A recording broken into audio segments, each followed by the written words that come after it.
Horror files India में आपका स्वागत है। आज की कहानी कोई आम कहानी नहीं है, बल्कि एक सच्ची घटना पर आधारित है। तो चलिए बिना वक्त गंवाए सीधे अपनी कहानी की तरफ बढ़ते हैं। इंडोनेशिया के जावा द्वीप पर एक छोटा सा इलाका है, शहर से काफी दूर। चारों तरफ घना जंगल और बीच में फैला हुआ एक पुराना गांव। दिन में ये गांव बिल्कुल सामान्य लगता है। बच्चे खेलते हैं, औरतें घरों के सामने बैठी रहती हैं, मस्जिद से अजान की आवाज आती है। लेकिन जैसे ही सूरज ढलता है, इस गांव की हवा बदल जाती है। लोग अपने घरों के दरवाजे जल्दी बंद कर लेते हैं, खिड़कियों पर पर्दे गिरा दिए जाते हैं और बच्चे बाहर निकलना बंद कर देते हैं। क्योंकि इस गांव में एक बात सब जानते हैं, रात यहां सिर्फ इंसानों की नहीं होती। इस कहानी का मुख्य किरदार है आरिफ। उम्र लगभग 31 साल। जकार्ता में काम करता था, वीडियो एडिटिंग का काम। पिछले महीने उसे अचानक अपने गांव लौटना पड़ा। वजह थी उसके पिता की बिगड़ती तबीयत। आरिफ कई सालों बाद गांव आया था। उसके लिए ये जगह बस यादों का हिस्सा थी। डर जैसी कोई चीज उसके दिमाग में नहीं थी। पहली रात वो अपने पुराने कमरे में सोया। कमरा वही था, लकड़ी की अलमारी, दीवार पर टंगी कुरान की आयत। लेकिन फिर भी कुछ ठीक नहीं लग रहा था। रात के करीब 2 बजे आरिफ की नींद अचानक खुल गई। कोई आवाज नहीं थी, कोई सपना नहीं था, बस एक अजीब सा एहसास, जैसे कोई उसे देख रहा हो। उसने करवट बदली, घड़ी देखी, 2:11। उसी पल घर के बाहर से मिट्टी के दबने की आवाज आई। आरिफ उठा, खिड़की के पास गया, धीरे से पर्दा हटाया। आंगन खाली था, लेकिन जमीन पर नंगे पैरों के निशान थे, बहुत लंबे और बहुत गहरे। आरिफ को अजीब लगा। उसने सोचा शायद कोई जानवर होगा। वो वापस बिस्तर पर लेटा, लेकिन नींद नहीं आई। अगली सुबह उसने अपनी माँ से पूछा, अम्मी, रात को कोई बाहर आया था क्या? माँ ने उसकी तरफ देखा, फिर नजरें झुका लीं। धीरे से बोली, रात की बातें दिन में नहीं पूछते। आरिफ हंस दिया, अम्मी आप भी ना, अब मैं बच्चा थोड़ी हूं। माँ ने सिर्फ इतना कहा, जो चीजें नहीं दिखती वो सुन लेती हैं। दूसरी रात आरिफ ने सोचा कि शायद वहम है, लेकिन इस बार उसने मोबाइल कैमरा ऑन करके रख लिया। रात फिर वही समय, 2:11। अचानक मोबाइल स्क्रीन हल्की सी चमकी और उसी पल घर के पीछे लगे नारियल के पेड़ से किसी के उतरने की आवाज आई। धीरे, बहुत धीरे, जैसे कोई हवा में झूलते हुए नीचे आ रहा हो। आरिफ की सांस रुक गई। मोबाइल की स्क्रीन पर एक साया दिखा, पूरा नहीं, सिर्फ कंधों तक। और फिर एक बहुत भारी आवाज, तुमने मुझे देख लिया। आरिफ के हाथ कांपने लगे। उसने वीडियो बंद करना चाहा, लेकिन स्क्रीन पर अपने आप एक लाइन उभर आई, अब देखना पड़ेगा। उसी पल कमरे की हवा ठंडी हो गई, इतनी ठंडी कि सांस लेना मुश्किल हो गया। तीसरी सुबह आरिफ सीधे मस्जिद गया। वहां के बुजुर्ग इमाम से मिला, पूरी बात बताई। इमाम साहब चुप रहे काफी देर तक, फिर बोले, इस गांव के पीछे जो जंगल है, वहां इंसानों से पहले और भी रहते थे। उन्होंने बताया कि कई साल पहले यहां एक पुराना मदरसा था, जहां रात में कुछ लड़के छुप कर जाते थे। एक रात वे सब गायब हो गए। उनके बाद से हर साल कोई ना कोई 2:11 पर कुछ देख लेता है, और जो देख लेता है वो फिर अकेला नहीं रहता। उस रात आरिफ ने एक गलती कर दी। उसने कमरे में बैठकर जोर से कहा, अगर तू है तो सामने आ। कमरे की दीवार पर साया उभरा, इस बार साफ, लंबा, झुका हुआ, और आंखों की जगह सिर्फ अंधेरा। आवाज आई, तुमने मेरा नाम याद कर लिया। आरिफ को झटका लगा। दिन में उसने एक पुराना नाम पढ़ा था, एक जिन का नाम, और उसने उसे दोहराया था। उसी पल सारी लाइटें बुझ गईं और आरिफ ने महसूस किया, कमरे में अब वो अकेला नहीं था। लाइटें बुझते ही आरिफ की आंखें अपने आप उस दीवार पर टिक गईं। वही दीवार जहां कुछ सेकंड पहले वो साया दिखाई दिया था। कमरे में अब अंधेरा था, पूरा, इतना गहरा कि अपनी हथेली भी नजर नहीं आ रही थी। लेकिन फिर भी उसे साफ महसूस हो रहा था, कोई उसी जगह खड़ा है, हिल नहीं रहा, सांस भी नहीं ले रहा, बस मौजूद है।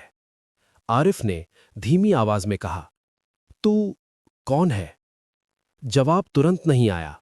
कुछ सेकंड की चुप्पी रही और फिर कमरे की हवा भारी हो गई, जैसे किसी ने अंदर की सारी हवा खींच ली हो। फिर वही आवाज आई, इस बार और पास से, इतनी पास के कान के अंदर गूंजने लगी। नाम जानकर क्या करेगा जब बुला ही चुका है। आरिफ का शरीर जड़ हो गया। उसमें नाम नहीं लिया था, फिर भी उसके दिमाग में एक ही बात घूम रही थी, उसने गलती कर दी है। उसी पल कमरे के एक कोने से किसी के बैठने की आवाज आई, लकड़ी के दबने जैसी। आरिफ ने उधर देखा। अंधेरे में दो आंखें खुलीं, लाल नहीं, चमकदार नहीं, बस खाली। आवाज फिर आई, तू अकेला नहीं था जब मैंने पहली बार तेरे घर को देखा था। आरिफ को अपनी मां की बात याद आ गई, रात की बातें दिन में नहीं पूछते। उसने आंखें बंद कर लीं और उसी पल उसके दिमाग में तस्वीरें आने लगीं, बहुत पुरानी। वही गांव, लेकिन जैसा आज नहीं। घर अधूरे थे, मस्जिद नहीं थी और जंगल ज्यादा पास था। कुछ लड़के रात में जंगल की तरफ जा रहे थे, हंसते हुए, मजाक करते हुए। उनमें से एक बोला, सुना है यहां वो रहते हैं। दूसरा हंसा, अगर रहते होंगे तो दिखेंगे भी। और तभी हवा बदली, पेड़ हिलने लगे और अंधेरे से वो साया निकला। आरिफ ने सब कुछ देखा, कैसे वो लड़के एक एक करके चुप हो गए, कैसे उनकी आवाजें एकदम से गायब हो गईं। और फिर अंधेरा। आरिफ की आंखें खुलीं। वो फिर अपने कमरे में था, सांस तेज, पसीना ठंडा, और सामने वो साया, अब और साफ।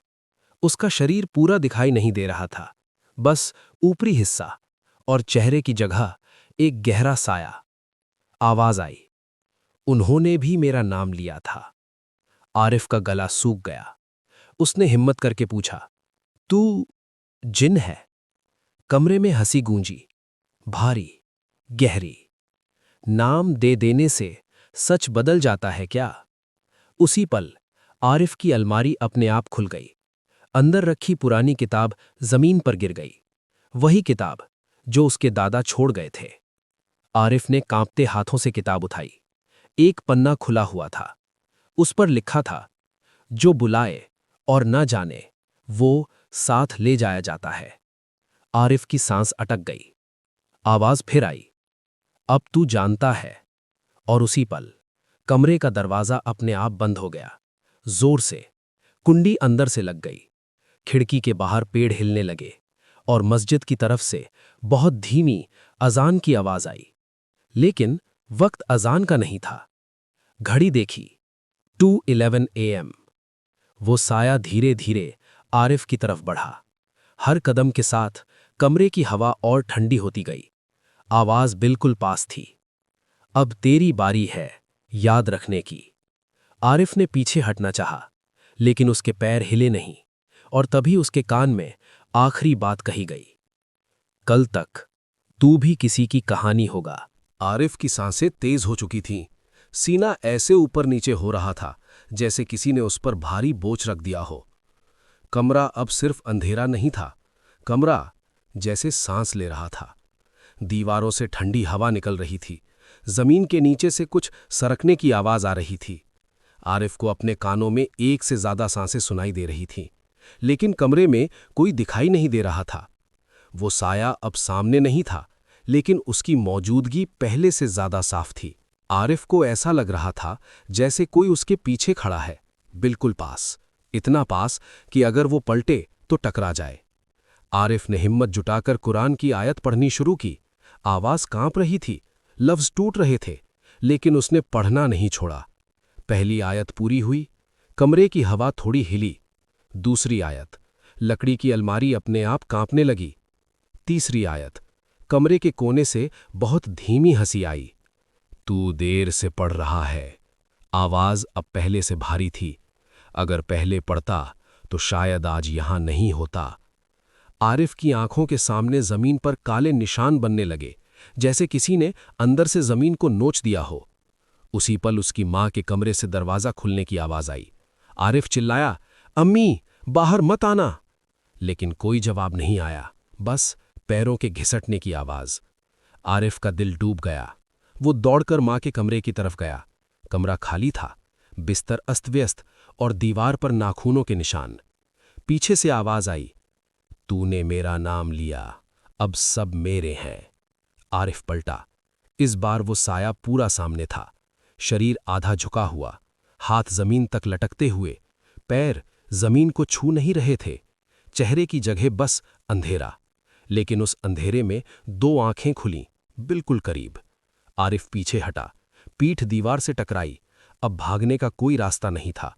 उसने आखिरी बार पूरी ताकत से आयतुल कुर्सी पढ़ी।